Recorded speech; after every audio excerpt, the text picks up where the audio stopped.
You guys, you know what we got to do. It's called This Week in Freight, powered by my friends at DAT. You guys, we break down lanes on a lane-by-lane basis 3 times a week, dry van, reefer, flatbed.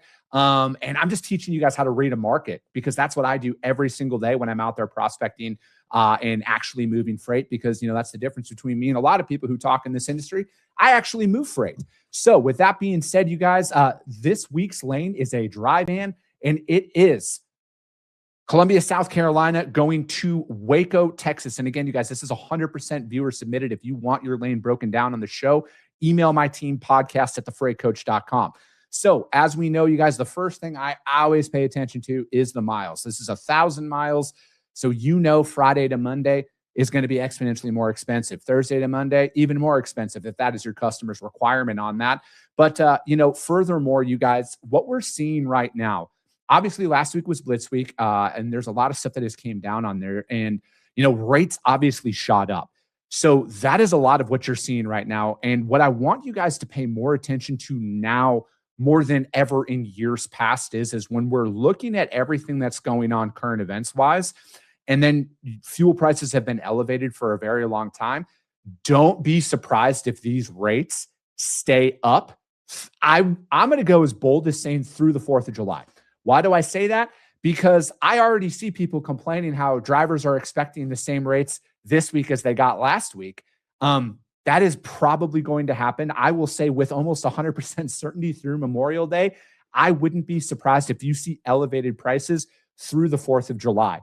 I think right now more than ever, this is a lot of things are leading into probably a lot of rebids out there with your contracts. If any of you guys are working off of RFP freight, if tender rejections continue to rise out there across the board, if their entire network is failing on it, they're going to probably spike a rebid or a mini bid in there to kind of weather this and gap this out. If you're in a truck in hand style pricing with your customers, like that pure spot market play, I think you're in a very, very strong position on a lot of the lanes that you're moving right now, because today's price isn't going to be tomorrow's price. And I want you guys to be aware of that. So if you're bidding on this lane in particular and your customer's fishing for a rate right now, they might have this load popping up. There's got to be some disclaimers on there. And if you've never had this conversation with your customer, I want you guys to call them in this instance and say, hey, we can provide you a price today, but that might not work the day of shipment, but here's why, right? Like there's a ton of data that's out there and you need to feed them this information, because I've already seen this, you guys. I've seen like a $300 to $400 swing on lanes that we move. We bid it out on a Tuesday to pick up on a Thursday. And now, you know, we pad in with a lot of that stuff, and I move the freight no matter what. Like I don't ask for more money from my customer if I'm off. If I got to break even or lose some money, I'm going to do that to service the account. But there needs to be some disclaimers right now, specifically with what we're seeing, because these rates are probably going to be elevated here for a little bit. You can interject any lane that you see on here. The national average, you guys, I want you to throw that shit out the window.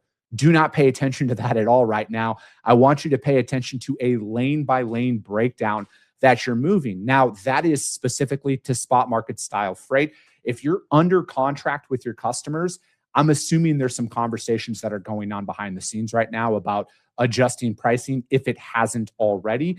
But with what we're seeing right now, you guys, truck in hand is going to be the play. Okay. What do I mean by that? There's the days of just post and praying and hoping that a truck becomes available are dead and gone.